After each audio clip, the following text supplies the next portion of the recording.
inti dari hijrah, sebagaimana dikata Ibnul Qayyim, adalah hijrah dengan hati. Apa maksudnya?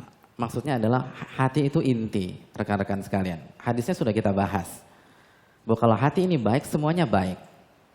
Kita bukan orang-orang atau komunitas yang mengatakan yang penting hati, walaupun nggak sholat.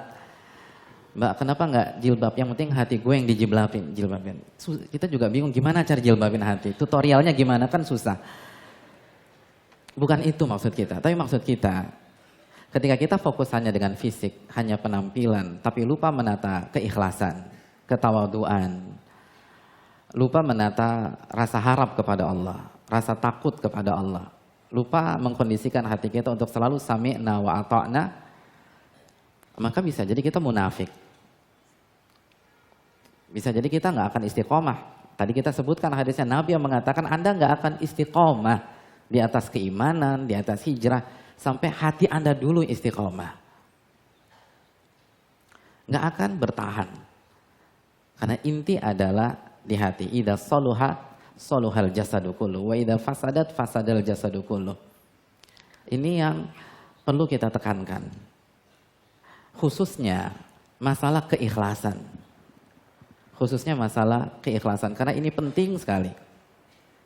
Karena Nabi SAW yang mengatakan, intasdukillaha yasduka. Jika Anda jujur sama Allah, Allah akan wujudkan cita-cita Anda. Apa sih cita-cita kita ketika berhijab? Ketika meninggalkan hal yang haram, ketika meninggalkan praktek-praktek kesyirikan, ketika kita buang jimat kita misalnya. Kalau kita jujur, itu kita lakukan karena Allah, maka Allah akan wujudkan cita-cita kita. Hadits ini rekan-rekan, itu ada kronologinya. Ada seseorang setelah peperangan, saat harta rampasan perang atau ghanimah dibagi-bagikan, begitu sampai di gilirannya dia tolak. Padahal yang lain ngambil, dan kita tahu ghanimah itu halal. Bahkan ada surat yang bernama Al-Ghanimah atau Al-An'am. Al-Anfal, mohon maaf. Al-Anfal. Al-Anfal artinya ghanimah. Tapi begitu dia dikasih, dia nggak mau. Lalu dia bilang, bukan untuk ini aku berjihad bersama engkau, wahai Rasul. Terus Anda jihad buat apa? Beliau bilang, saya berjihad agar senjata musuh menembus leher saya bagian depan sampai ke belakang. Apa respon Nabi SAW? Intasdukillaha yasduka. Jika Anda jujur sama Allah, Allah akan wujudkan cita-cita Anda. Kejadian tuh, kalau jujur. Tapi kalau untuk pencitraan, untuk pamer, mentang-mentang depan saya, nggak akan kesampaian. Akhirnya setelah beberapa waktu ada peperangan lagi. Setelah berakhirnya peperangan, ada beberapa sahabat yang memanggul jenazah dalam kondisi senjata musuh masuk dari lehernya dan tembus ke belakang. Begitu dihadapkan di hadapan Nabi SAW, Nabi terkejut dan Nabi bertanya, ahu, ini orang yang dulu ngomong kemarin ya? Kata para sahabat, iya ya Rasul. Lalu kata Nabi SAW, sadaqallah fasadaqah. Dia telah jujur dan ikhlas kepada Allah. Waktu dia ucapkan itu benar tuh. Allah wujudkan cita-cita dia. Mati syahid dengan gambaran yang dia inginkan tersebut. Jadi kalau kita jujur dalam berhijab, dalam berhijrah, dalam meninggalkan yang haram, dalam datang ke masjid, kita akan istiqomah, kita akan langgeng. Separah apapun ujiannya, sedahsyat apapun musibahnya. Hadirin, masih segar dalam ingatan kita bagaimana kisah Nabi Yusuf. Khususnya surat Yusuf ayat 24. Ketika Nabi Yusuf terpojok secara fisik maupun secara psikis. Allah berfirman menceritakan tentang kejadian pada detik tersebut. Walaqad hammat bihi wa hamma biha. Mereka tinggal satu lawan satu. Bersama istri Al-Aziz. Dan wanita itu menginginkan Nabi Yusuf. Wahamma biha. Dan secara naluri kelaki-lakian, Nabi Yusuf juga suka sama dia. Subhanallah. Bayangkan, istri pejabat, cantik, kaya. Semua punya fasilitas. Dan yang terpenting, dia menginginkan Nabi Yusuf. Coba antum bayangkan antum berhadapan dengan wanita cantik, kaya, luar biasa. Gimana kondisi antum? Dan yang terpenting, sekali lagi, ini wanita hammat bihi. Sekarang banyak wanita cantik di hadapan kita, tapi masalahnya kan dia nggak mau sama kita, kan gitu. Ini antum yang dikejar, dia agresif. Itu akan kejadian, secara matematika kejadian tuh.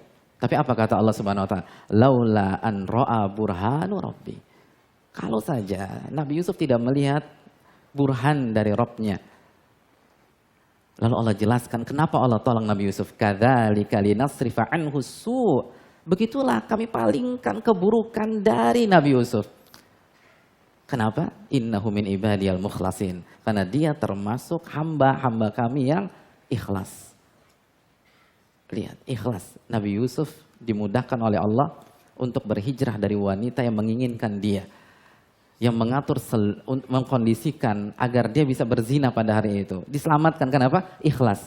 Nah kenapa kita baru beberapa kali hijrah jatuh lagi yang sama? Coba tata hati kita. Coba renungkan keikhlasan kita. Jangan-jangan bukan penampilan yang salah, tapi keikhlasan yang bermasalah. Inti dari semuanya adalah keikhlasan. Al-Fudail bin Iyad mengatakan, innama yuridullahu minka niyatuka wa iradatuk. Yang Allah inginkan dari amal ibadah Anda, itu niat dan keikhlasanmu. Jadi oleh karena itu teman-teman sekalian, kalau kita ingin hijrah kita langgeng, kita harus jaga keikhlasan. Kita harus tata amalan-amalan hati. Jangan hanya berhenti di hijrah secara fisik saja. Belajar, dan terus belajar. Sebagaimana yang dikatakan oleh Ustadz kita Al-Fadil, Ustadz Syafiq Hafizahullah Ta'ala. Dan sekali lagi belajar. Ada salah satu fenomena yang terjadi di dunia. Orang-orang yang berhijrah itu gampang memvonis orang. Gampang membantah. Gampang memberikan catatan. Gampang copy paste artikel lalu ditembakkan ke saudaranya. Dan ini perlu kita renungkan. Ada salah satu murid dari Al-Imam Muhammad bin Shalih Al-Utsaimin mengatakan, kata beliau, saya bingung sama orang awam. Kok gampang memvonis, gampang mengkritik, gampang menyerang. Karena memvonis, mengkritik, membantah, itu tugasnya mujtahid. Bukan tugas orang awam, bukan tugas muqallid, bukan tugas orang yang baru hijrah 1, 2, 3 bulan atau 1, 2, 3 tahun kemarin. Itu bukan tugas dia. Tugas dia belajar fas'alu ala dzikri in kuntum la ta'lamun, lalu amalkan dalam kehidupan dia. Baru setelah itu dia berpikir hal yang lebih luas lagi. Oleh karena itu sekali lagi, dan PR masalah amalan hal itu berat. Hadirin yang dirahmati oleh Allah Subhanahu wa taala. Kalau malam ini kita membahas tentang wudu, insya Allah pas qiyamul lail nanti antum sudah bisa wudu dengan benar. Tapi kalau malam ini kita bahas tentang kehusyuan, nanti qiyamul lail bisa khusyuk 100%? Belum tentu. Subuh? Belum tentu. Duhur? Belum tentu. Asar?